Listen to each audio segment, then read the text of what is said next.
Hello and good morning. This is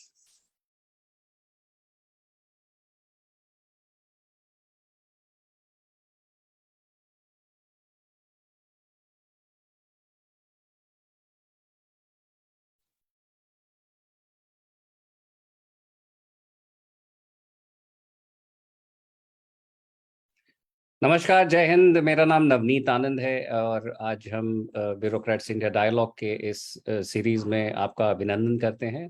today is April 1st, 2023 and we have with us Subham Gupta, Assistant Collector of Etapalli, which is in Gadchiroli district of Maharashtra, a bright, young, innovative and passionate officer is how I describe Subham Gupta. Shubham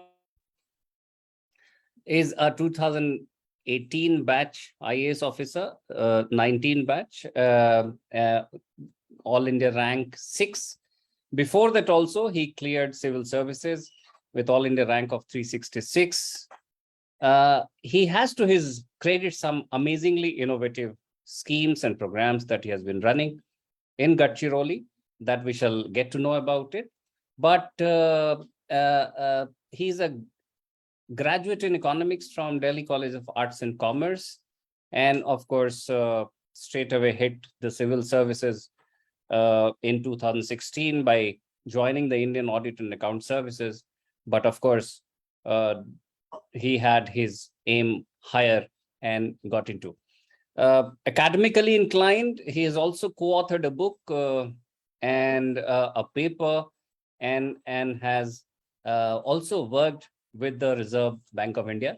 This and much more we shall hear from him. You're welcome, Shubham. A very warm welcome to you from Bureaucrats India. Thank you so much, Navneet, for a generous introduction and for having me here. Thank you. You are very young, as I said. And what's been the driving force for joining the Indian Administrative Service? Because what you say will inspire many youngsters wanting to get into the civil services. Well, Navneet, I think, always said this out loud that there were primarily two inspirations for me why I wanted to become an IAS officer. One was because when I was growing up, I had my chance at exploring business, coming from a business family. But I always thought that I had this drive in me which wanted me to interact more with the public and do something at a scale which is much larger than 2 people or 5 people.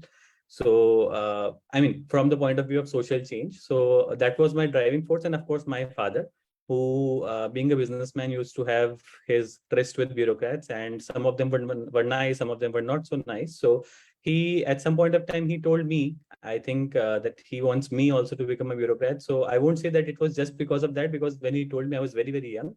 But somewhere, in my subconscious, it was still there. And when it was a chance for me to start giving a direction to my life, I think that those words were sounded like an epiphany to me. And somehow I tended towards choosing civil services, more from the point of view of social service, but also to vindicate my father's stand.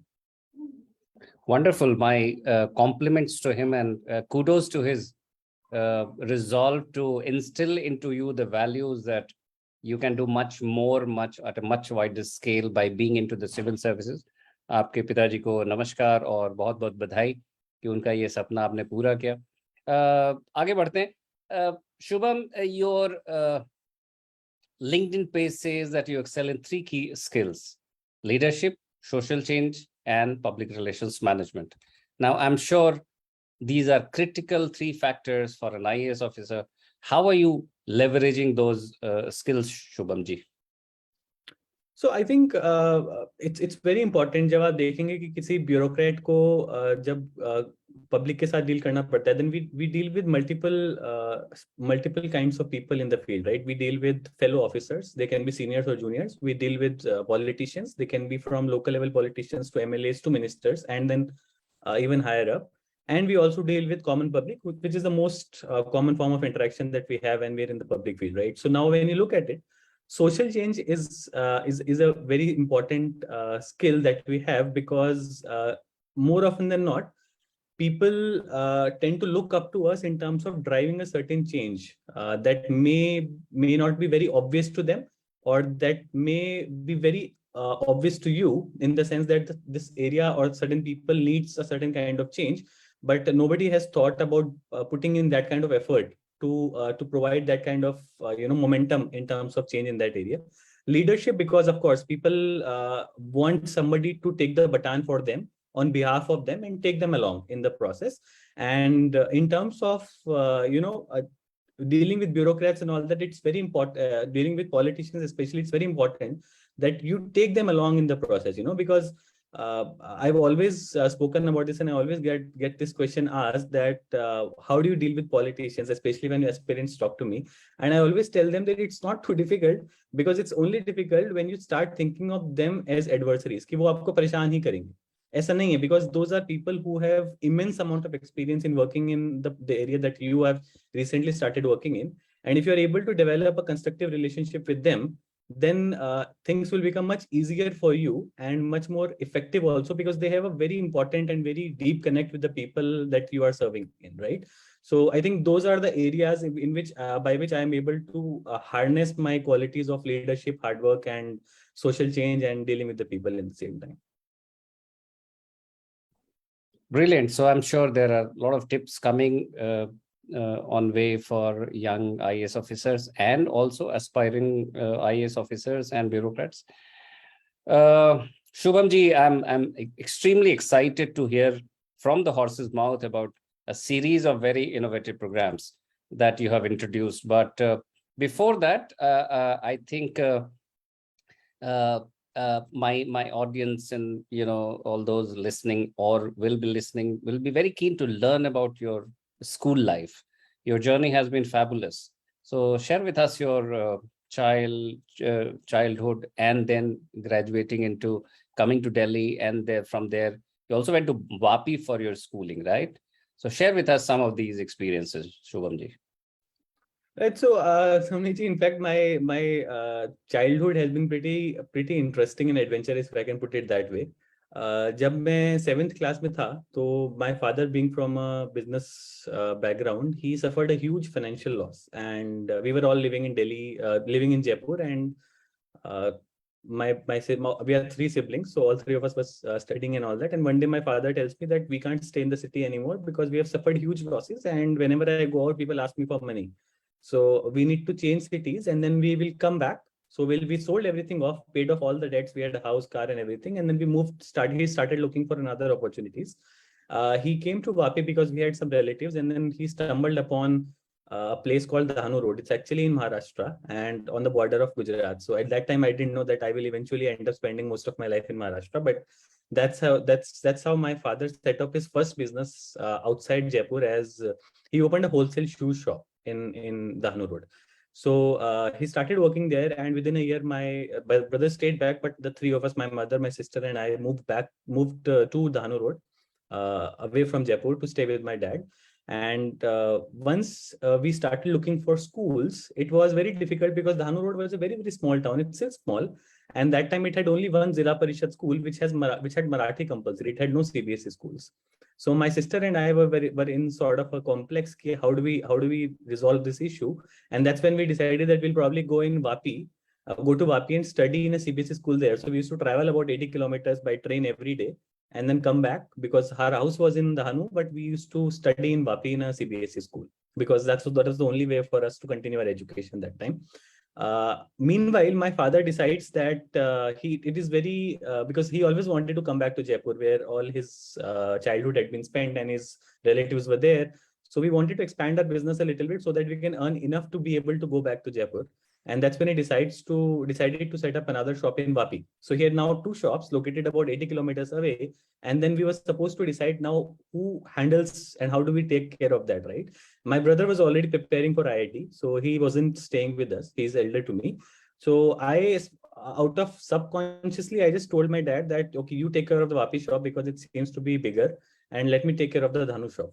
So at the age of, I think 13 years old, when I was starting my 8th standard, I took up the job, the shop from Papa in Dhanu Road. So my routine used to be, my sister's routine used to be, we used to wake up at 4:30. We used to catch the train around 5:30, go to school, come back, around 1:30 train from Vapi, reach at home, have lunch, and then straight go to the shop to take care of the shop duties, take care of every odd job that you can imagine in a shop, like delivering articles to people's houses, getting money from creditors and all that, and eventually go back home with my dad around 10 p.m. in the night. So that used to be my routine for about 4 to 5 years of me, from 8th standard to 10th and 11th. And from there on, I moved for 11th, 12th, we started staying in Vapi. I did my schooling there. I used to start managing my shop in Vapi. My father had moved out by then to look for another opportunity in Jharkhand. After that, we eventually, my family moved to Jaipur. I moved to Delhi. Like I told, the story about me becoming an IAS officer started after I finished my 10th and I had to choose a subject between commerce and science. Those were the only two subjects offered in my school. So all my teachers wanted me to get science because I was the only one who scored, fortunately, 10 on 10 in CGPA that year in the entire district of Valsad. So all apparently smart बच्चों को सिर्फ science लेना होता है हमारे education system में, but I never wanted to do that. So I had to struggle and convince my teachers that I'll go for commerce. I did well. That's when we decided that I'll probably go to Delhi and study economics and choose optional economics only, which I never did. But that's how the journey was. And I wanted to go to Sri Ram College of Commerce. That didn't work out. So I studied in Delhi College of Arts and Commerce. There's a small story there, but I think we can skip that. But I eventually ended up in economics honors.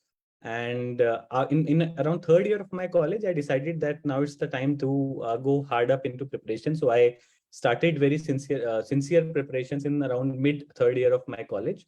Gave my first attempt right after college. Didn't clear prelims. Second attempt, clear prelims, mains. Interview score was very, very bad, but I still ended up scoring 366 All India rank. And then third attempt, again failed prelims. Fourth attempt, I was already in training in Shimla in National Academy of Audit and Accounts. And fortunately, I managed to score All India rank 6. And that's how I was in Labasna, Nashik, and now I am here in Gadchiroli. Amazing.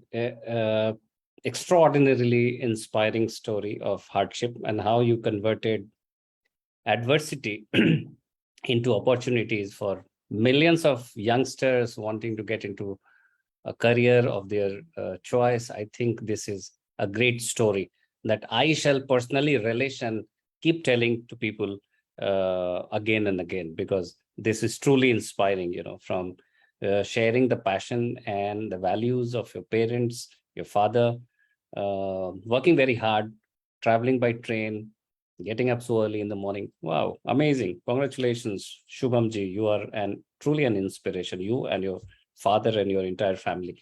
What were the optionals that you opted for? So there was only one option that I had to choose. I chose law and not economics. Okay. All right. Good. Now, coming to your projects. Now, of course, we keep hearing, reading, and writing about numerous good governance stories. But you certainly stand out in my research that my team did. And I also personally was looking through. Now, we'll start one by one.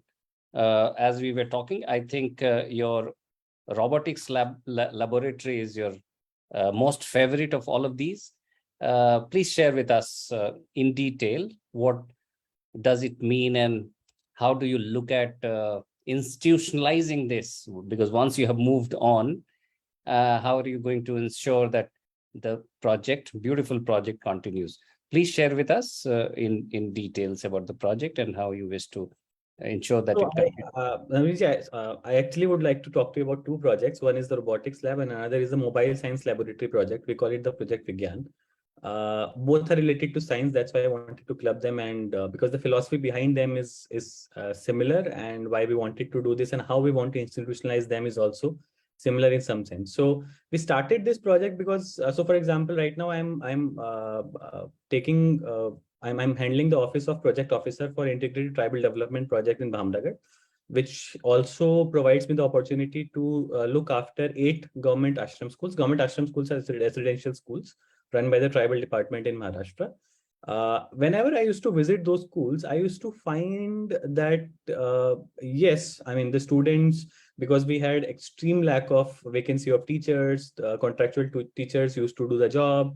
It used to take us time to recruit teachers. Then there was holidays. There were a lot of local festivals because of which children used to go back and take time to come back. So multiple things led to the teachers, the students suffering from being able to develop a certain sense of understanding when it came to normal foundational literacy and numeracy, but at the same time complex things like science, only complex in the sense it is explained, but very easily understandable when you look at things outside or look at things around you, right?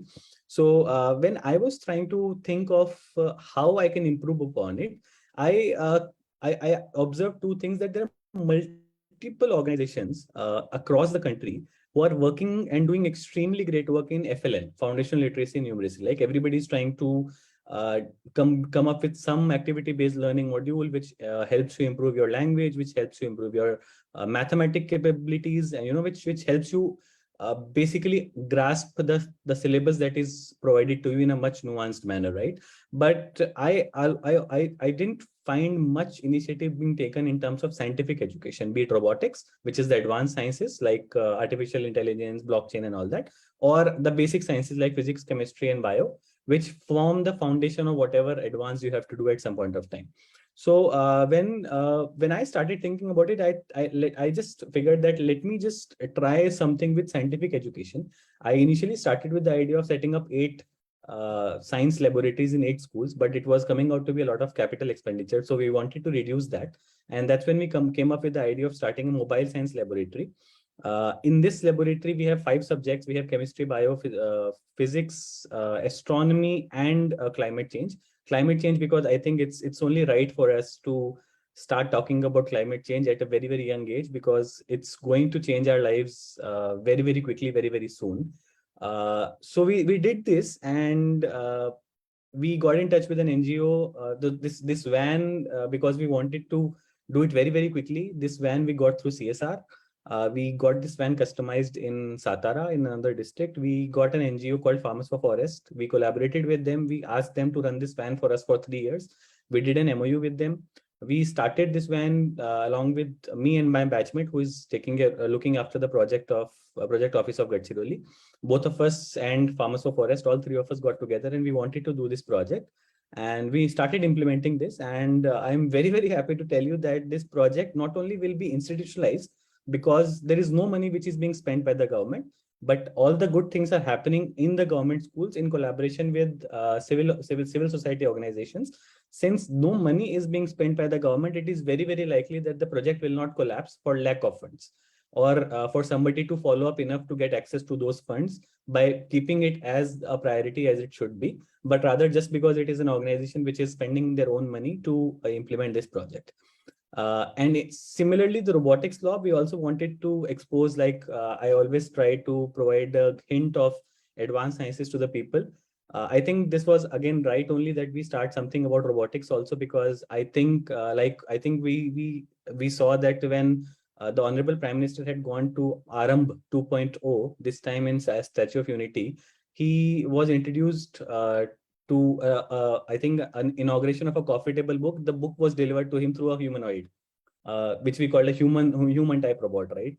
So it is only the beginning of changing times, and I think it's right for us to not think of tribal education as something which only needs FLN, which needs correction in the form of language and basic mathematics, but also in terms of thinking of them at par of being capable of understanding those nuanced mechanics of advanced science and technology at the same time, so that they are not left behind by 10 years all the time. So whenever we reach up to FLN level in terms of other places, we will always be 10 years behind in terms of robotics and artificial intelligence, So I didn't want them to suffer in this sense, and that was the inspiration behind starting this project.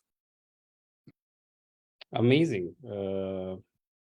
Lot of messages to the future generation, climate change, and the way things are changing.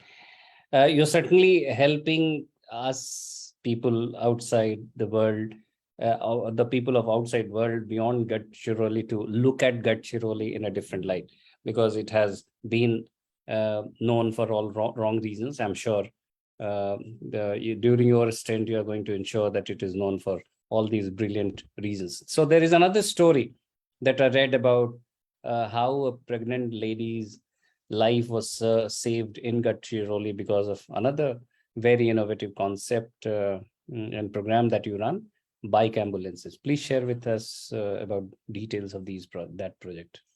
So this project again, so when I was, so it's been about 22 months that I have been here posted in this place. And my first monsoon was last year, heavy monsoon, heavy rains. Almost 212 villages got cut off during severe monsoon, very heavy rains, and around 112 villages get cut off every year. Even with very light rains because of the demography, the lack of road connectivity, all weather road connectivity rather, and at times because there are a lot of nalas which need bridges and all that. So the government has done a lot of developmental work, but because this area is so remote and also infested with left-wing extremism, it takes time for us to build that. But health was something, the primary health at least was something that could not just have waited for to be taken to the people. And that's when we came up with the idea of so we were exploring what options could be taken up in terms of improving this primary health.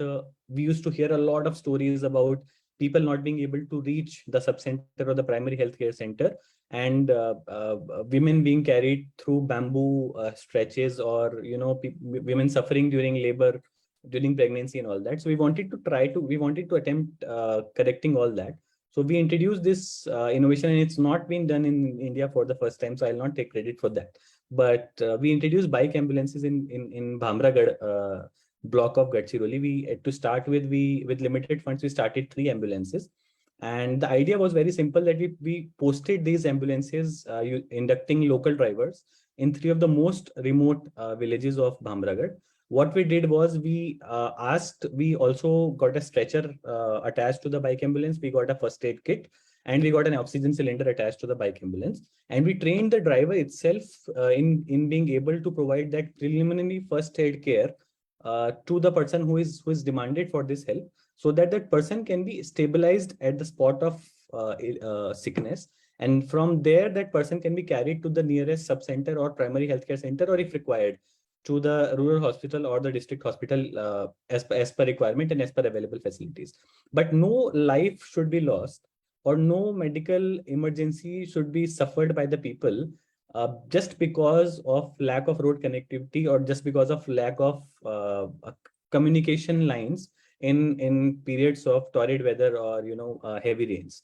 So because of this, we were able to, I think, like the story tells you, that there was one woman who was suffering from labor, so our bike ambulance was able to reach there, uh, stabilize the woman a little bit, put carefully the woman on the stretcher, and she did not need oxygen, so no support. But she was brought to the nearest primary healthcare center, and she had a very safe institutional delivery. And by this, we are also looking to improve institutionalized delivery in Gadchiroli, which still has to take up quite a bit.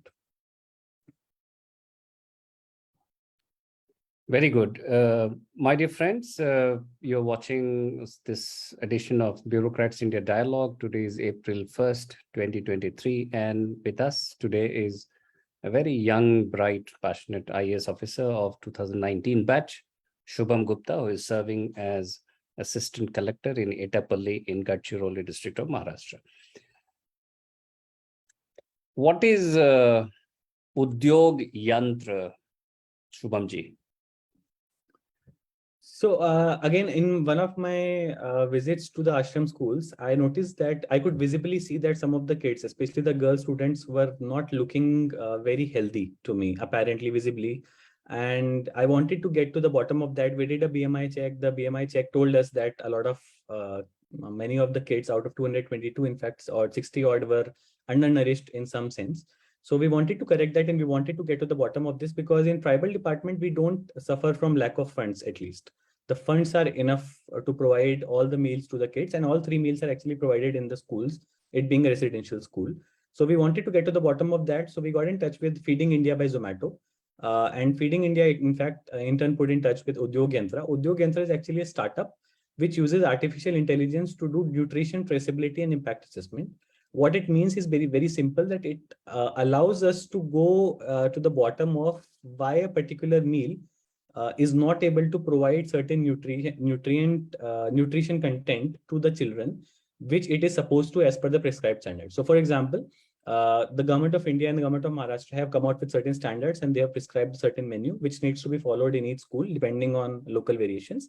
And based on those variations, a child is supposed to get these many protein grams, these many grams of carbs, these many grams of fat, these many grams of calcium, and if a child is able to get all those as per the prescribed standards, that child cannot be scientifically undernourished. So we wanted to correct that, and when we did this study, and because human intervention has generally struggled to deal with problems of midday meal and government residential and generally meals in, because it is a very tedious process of being able to monitor every meal, whether it is served cold or hot, whether the nutritions have been met, whether the meal compliance is there, whether the quantity is sufficient, whether the quality is good. So it is very difficult for one person to be able to do that. And just imagine the scale of it if you look at the number of schools that we have in the entire country. So we wanted to take technology's help. And when we brought Udyog Yantra in, we set up the machine, we trained the artificial intelligence algorithm in local data, and we were able to identify that the students primarily lagged in terms of protein and calcium, followed by carbohydrates. And the major reason was also this, that at times the food was served to them cold, which led to loss of nutrients. And by this, at times it was also that the quality of banana was poor, the quality of egg was not right, and all this required a very constant form of follow-up and feedback from the school and from the students. So because it was very hard to be done by humans, we did this with the help of a machine. And with regular follow-up, I think in a span of 2 months, we did it in October 2022. By December 22, out of the 60 students, almost everyone was on the verge of improvement and out of undernourishment in the ashram school, in that one ashram school that we implemented this project in. Again, this was a CSR project. It did not involve government funds, and it was funded by Feeding India. Excellent. So I see a lot of young officers like you kind of defying the conventional thinking and model that private sector is something that, stay off. I was also talking to Sakshi Shawnee, who is Patiala DC, again, a very bright officer. She is also using a lot of these because that makes things much faster and far more effective. So kudos to you and to Feeding India and also to Zomato. Lot needs to be done, and it's so heartening to see that they are working in this domain. You have also launched digital property tax bills for Urban Land Bank of Etapalli in Gadchiroli. Pertaining to this, how do you think digitization is helping our rural economy become self-reliant? It is also a dream of Honorable Prime Minister Narendra Modi, and the Digital India program is, of course, running robustly.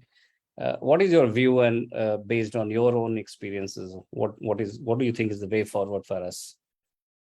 Right. I think, Navneet, it was a very small initiative actually on my part, because I am also handling charge of Nagar Panchayat in Etapalli. So I just wanted to, because it was a great hassle for us to always go on delivering paper bills to the people, and it was difficult for the people to store those bills. So because everybody has a mobile in India, thanks to the Honorable Prime Minister, I think we just thought that why not digitize the entire process, and now people in Etapalli get property tax bills digitally.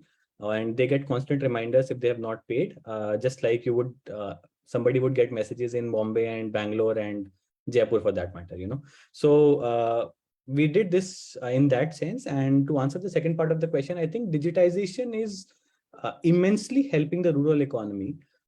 Primarily, I think because of two reasons. One is in the sense that because of digital economy, the government benefits, especially because they are extremely significant for rural parts of the country, they are able to reach to the people directly without any leakages and spillovers.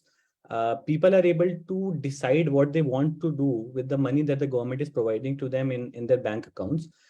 They are put in charge of their own fate. And I think that's the right approach, because the welfare economy doesn't have to be a parent at the same time. It can always be a brother and a sister. And I think that's the way the government has started to move now. And to the second point being that because of digitization, it has led to opening the doors for the local economy to boundaries beyond the geographical borders of the local blocks that they were working in, because now they can get raw material available to made available to them from outside because of Digital India. They can sell products to people from multiple other places. They can learn new skills because of digital internet, which is readily available at very cheap cost to an Indian right now. In fact, it is the cheapest or anywhere across the world right now. And at the same time, we are also able to prepare for different exams. We're able to expand our businesses. We're able to learn new skills. We're able to do seamless transactions. We're able to, you and I are able to talk to each other sitting 1,000 kilometers apart. So I think all those things are very, very important when you start thinking of globalization in terms of rural economy. And I think the Honorable Prime Minister has always looked up to this fact that villages need to be made the primary center of how the Indian economy works, and things are fortunately moving in the right direction with UPI and Digital India and everything around us going digital now. Great, excellent. We move beyond the digital. You have a project on community forest rights. That and some related initiatives, given that predominance of tribals in that area. How are you looking at these initiatives? Navneet, so when I in the last 20 months, whenever we join a new place, we take a couple of months and we start to analyze what could be your contribution to this place, And when I was thinking about what could be my contribution, I always thought that I need to do something in livelihood, because everybody was doing something in terms of, okay, these people need, the people of Etapalli and Bamragad need better irrigation. They need some new technology in terms of agriculture innovation. They needed something in terms of basic infrastructure, roads or tractors and all that.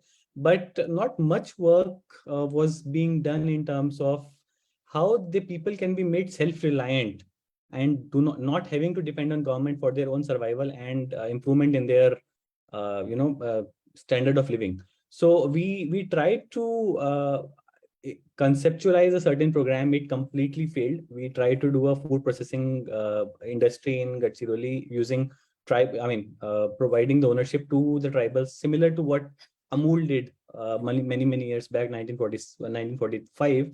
But because we could not do it, it was always a chink in my armor that I need to do something about this. And that's when again I got in touch with an NGO called Farmers for Forest. With them, we are doing another project of Project Vignan also. So we did this, and there was a very interesting idea that why don't we start doing community forest management, and we take advantage of that to provide income to the farmer. So what was happening in Gadchiroli right now was people just do one single crop, which means they have very limited income to work with. On an average, people in Etapalli, for example, earn about 15,000 rupees per capita per year. So that's not a lot of money. Similar amount of money they get from the minor forest produce, which they get from the forest. But because they're getting a lot of income from the forest, it is also leading to a lot of deforestation, because the wood or other product that is available to them from the forest is giving them a significant amount of income, and agriculture is not able to compensate them for the same, right? So it's not their fault, but we need to correct that. And that's when we got the idea that why don't we create a certain program in which people are being paid for preservation of the trees, so they get their income, which is apart from the agricultural income that they're already getting, and at the same time forests are also saved. So we also contribute to India's nationally determined contribution in terms of sequestering 2.5 to 3 trillion carbon by 2030. So to do this project, we got in touch with F4F. They were designing a program for us, and we became part of the longer 1,000 hectares project, and we contributed 100 acres of land, privately owned land or individual forest right lands, not community forest to begin with. It was mostly fallow land which was not being used by the farmers here. We provided them with all the facilities. Drip irrigation was introduced for the first time in Etapalli. We provided them saplings, about 400 of them per acre of land, 250 bamboo, 150 others. And all in all, we created a project by which if the trees that have been planted in those the plants that have been planted in those pieces of land, if they survive for another 2 years, from third year onwards, we will be registering them for carbon credits in the international exchanges, and hopefully by then India will also have a national exchange. And those credit itself will be able to provide the farmers about 65,000 rupees per capita per annum, and that's almost tripling the income that farmers are earning right now, just by preserving the trees that have already been planted, but at the same time contributing immensely to the cause of climate change. बहुत खूब. I hope, Shubham ji, you have been documenting all these extremely innovative and replicable models of governance, because this will not only, of course, benefit Gadchiroli, but a whole lot of next-gen IAS officers and elsewhere in the country also, I'm sure. We from Bureaucrats India, promise to keep writing about it, talking about it, posting about it on our social media handles, because these are truly incredibly inspiring and gives us a lot of confidence in the way you have been working. Yet another feather, one of your brainchild, caste certificates on blockchain project of Etapalli was discussed at the World Economic Forum at Davos in May 2022 as an exemplary use case of Web3 in governance. What is that, Shubham ji? So when I was in Nashik, I was holding charge of Tehsildar during my probation, and I came across a case in which, because land in India belonging to scheduled tribes is extremely protected, and it should be so, starting from Government of India, but all states have minor variations, but almost the spirit is similar in almost all the states of India. I came across a case in which one person had falsified his caste certificates and bought a significant piece of land from the tribals, claiming that he's also a scheduled tribe. So it becomes easier in that sense to transact that much piece of land without going through extremely cumbersome process of permissions and all that. So when I came to Etapalli, because Etapalli and Bamragad being predominantly tribal, in fact the entire district of Gadchiroli is almost 40% scheduled tribes. In fact, Etapalli and Bamragad I think are around 80% scheduled tribes. So in fact, caste certificates are like Aadhaar card to them, because almost all government schemes, whatever is provided to them is provided on the basis of Aadhaar card and the caste certificate, because belonging to the tribal development department, we have to verify that the person actually in fact belongs to the scheduled tribe, right? So we thought that there needs to be a mechanism wherein we could make it sure that the caste certificate was immutable and it could not be falsified. And that's when I started experimenting with technology called blockchain. We got in touch with a wonderful society called Maharashtra State Innovation Society. It's a state-owned body. It promotes startup. We got in touch with a couple of startups. We finalized one startup and we started working with them. And in a couple of months, we were able to start a new project called issuing caste certificates on blockchain. It was a Web 3.0 project, which is an overarching term for technologies like blockchain and Polygon POS and all that. Fortunately, this project, I didn't know at that point of time, but it was the first time caste certificates were issued on blockchain in the entire country. It got a lot of traction. And when similar questions were asked to a couple of gentlemen in the World Economic Forum in Davos by, I think, India Today, they were very fortunate to mention this project. This is a brilliant use case of how technologies like Web3, which are again going to be the talk of the town, even especially in governance, in a very short amount of time, how these technologies can really be harnessed to provide better services to the people and not be scared of because of whatever is happening in the crypto market right now. So I think this was a very fortunate incident that happened with us, but the project was implemented because we wanted to move to a system of governance which is more transparent. I always give this analogy that I think 30 years back the government governance was pen and paper. Then came a time, Digital India, when government moved to e-governance, everything was internet. And there will be a time in the next 10 years to come when the government will become transparent governance, that everything will be decentralized and people will be the owners of their own data, and not officers like me will be the owners, will just be the caretakers of the data. Wonderful, great, and congratulations to you for having got this mention at the Davos World Economic Forum. As we come towards the end of our brilliant conversation, I wish to continue for forever, but of course there are some challenges also. Gadchiroli, I think access is an issue. Now, any thoughts on that? How are we trying to bridge the gap, be it the digital or the physical? I'm sure there are challenges that you face as an officer, and there are others who are facing. What is the way forward, and what are you doing on this count, if any? I think you aptly pointed out, Navneet, that there are primarily two challenges that you have to provide access to the people physically, and you have to provide access to the people digitally. And those are the primary two places where I don't need to do anything because the government of India is doing it for us. When I came to this place, I think there are three things that this place lacked, and if we are able to provide them three things, the rest everything will take care of them. Those were, one was road connectivity, two was mobile connectivity, and three was technology connectivity. So I think the government of India now fortunately has a very special mission, especially for Naxal affected areas of the country, wherein they have taken this pilot project of providing 4G connectivity to all the Naxal affected blocks, and in fact to every village in Naxal affected districts. So for example, Gadchiroli is getting about 400 plus mobile towers now, sponsored by the Ministry of Home Affairs, Government of India. Similarly, in terms of road connectivity, it's also a special project that is now taken up by multiple forums, by the state government, the central government, wherein extremely good work is being done in terms of reaching the last mile. In fact, as per my information, Tribal Development Department, Government of Maharashtra is taking very keen interest in ensuring that, like I was explaining, that why there are about 112 villages which are inaccessible for us for about 6 months out of 12.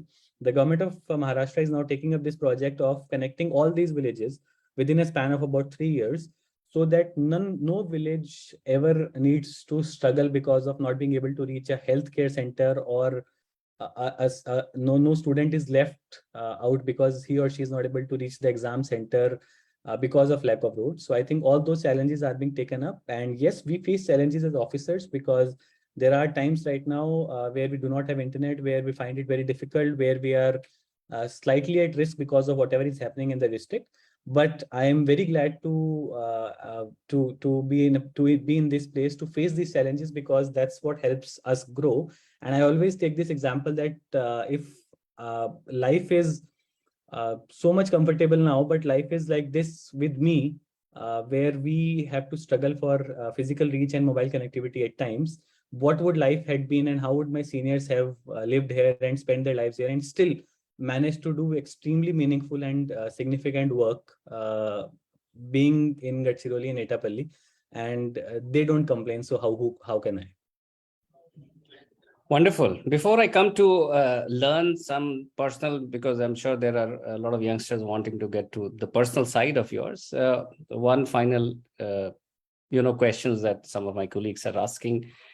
What is your take on nationalism? How far have we moved? I think Naxalism so I've seen Naxalism very closely in Gadchiroli now. Initially, it's of course one of the most significant internal security challenges that Government of India faces, and Government of India, I think, has been very swift since about a decade now to be able to deal with this challenge. We've started adopting a very nuanced approach as to how we want to deal with them. For example, Gadchiroli, there are about 12 blocks. The stand of the government is very clear that Naxalism is a program which Naxalism is an ideology which we don't agree with. not because of how the social change occurred, but because of how it has evolved into being a very violent form of advocacy, if I can put it that way. So we tried to do a lot of, we tried to do both. We try to reach out to the people as much as possible in terms of providing them access to the government benefits that they are entitled to. But because they have over the period of time not being able to access those facilities because either we were not able to reach to them or they were not able to approach us. So a lot of these programs are now taken up. We are setting up libraries. We are providing them identification documents. We are providing them scheme benefits. We are constructing, like I said, we are constructing roads. Mobile internet is being provided. So all those facilities will be provided, school access, health access. So those things will be done. But at the same time, the security forces are also taking care of the fact that we can eradicate Naxalism to the extent that it should be. We are adopting a cordon approach in which we, out of 12 blocks, we clear Naxals of one block. Then we cordon that block off so that Naxals cannot return to that block. And similarly, I think Naxalism has been quite efficiently dealt with by Gadchiroli and I think by all other forces across the country now. And it may not be very long before we see the end of this ideology now. So I'm sure Gadchiroli is one of the aspirational districts. Yes, it is. Okay. Good. Amazing talking to you, Shubham ji. We are sure going to come back to you. I wish you become a DC soon, and then of course we'll see another spate of innovative programs. What is we learned about your personal side, about your childhood, your hardships. What are some of the hobbies you pursue? Do you get to do anything to keep you entertained, Shubham ji? Yes, so it depends because I am in a job which doesn't allow me to perform doesn't allow me to pursue uniform hobbies. When I was in Nashik, I used to follow running and tennis a lot. In the mornings, I used to run. In the evenings, I used to try and catch up on tennis. I picked up tennis when I was in Shimla for the first time. In Gadchiroli, because I did not have facilities for tennis, I started running and badminton. But I had slight health issues, so I went on with yoga and meditation. So nowadays, my hobby is yoga and meditation, along with reading. Reading has always been a very kindly pursued hobby by me. I feel really happy whenever I read.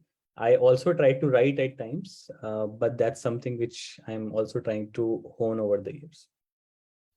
Are you married? I am married. Wonderful.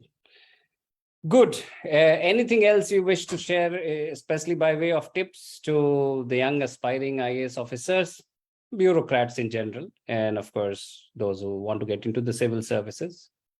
I think I'm too young, Navneet, to be offering advice to my fellow bureaucrats, but I do have a word of advice for the people who are aspiring to be in the civil services, and that's very simple.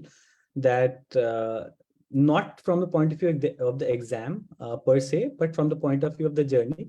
That it is always better that we imagine this exam, the civil service exam that we all so passionately prepare for and devote our lives to, that we always imagine a life beyond clearing this exam and beyond finding ourselves in a particular academy, to what we want to contribute in the field whenever we are here, and not find ourselves completely lost because of some preconceived notions or because of the fact that we never imagined or never put in enough thought as to how life can be whenever and if at all we manage to find ourselves in a place. It's always very heartening to be able to find ourselves in a place of comfort if we allow ourselves to go beyond the comfort that we thought it would provide us, or probably give it much more deeper thought as compared to just clearing the exam.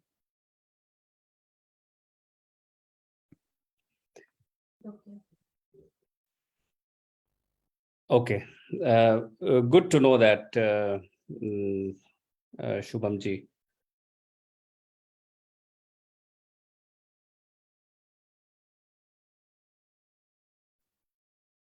My team is of the view that we must take your message to the team of Bureaucrats India, how we have been trying to propagate stories of good governance,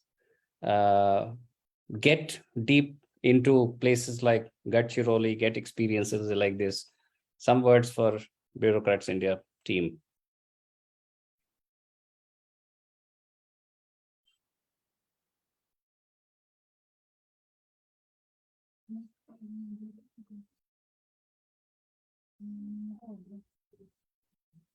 pause कर दो, बंद कर दो, अभी शुरू होगा.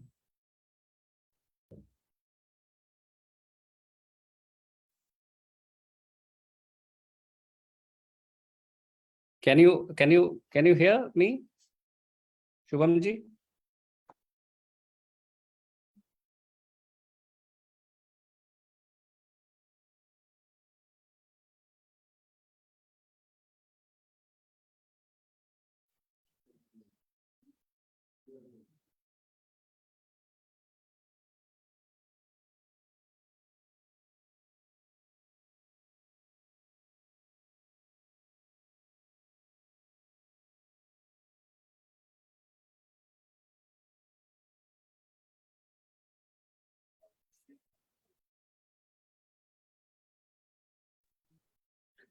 Yes, you're back. I think I lost internet. Yes. So I was asking some message for Team Bureaucrats India from you.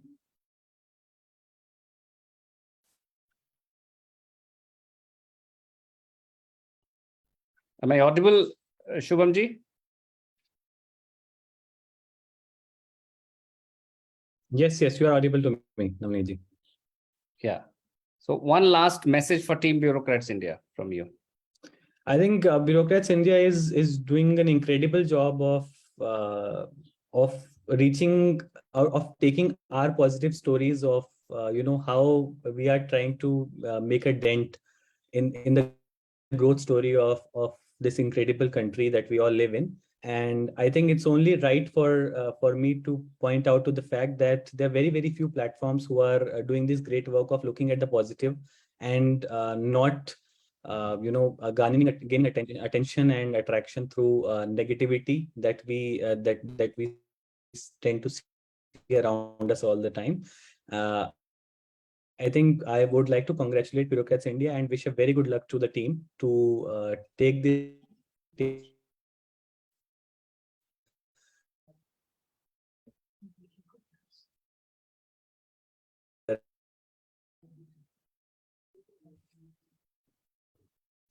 Thank you very much, Shubham Gupta, IAS of 2019 batch and Assistant Collector of Etapalli in Gadchiroli.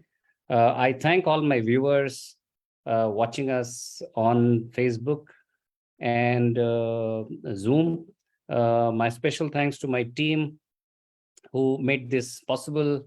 Pooja Rai, Vigya Dwivedi, Rajiv, Ranjan Roy, Rakesh Singh, Pragya Lal, and R.S. Tiwari.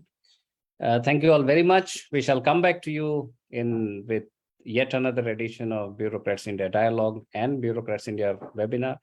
It's been such a pleasure talking to you, Shubhamji. I wish you the very best on behalf of my team at Bureaucrats India. It was indeed a pleasure. बहुत बहुत धन्यवाद आपका. नमस्कार and जय Hind. Thank you so much, Navneet ji. Namaskar. Jai Hind.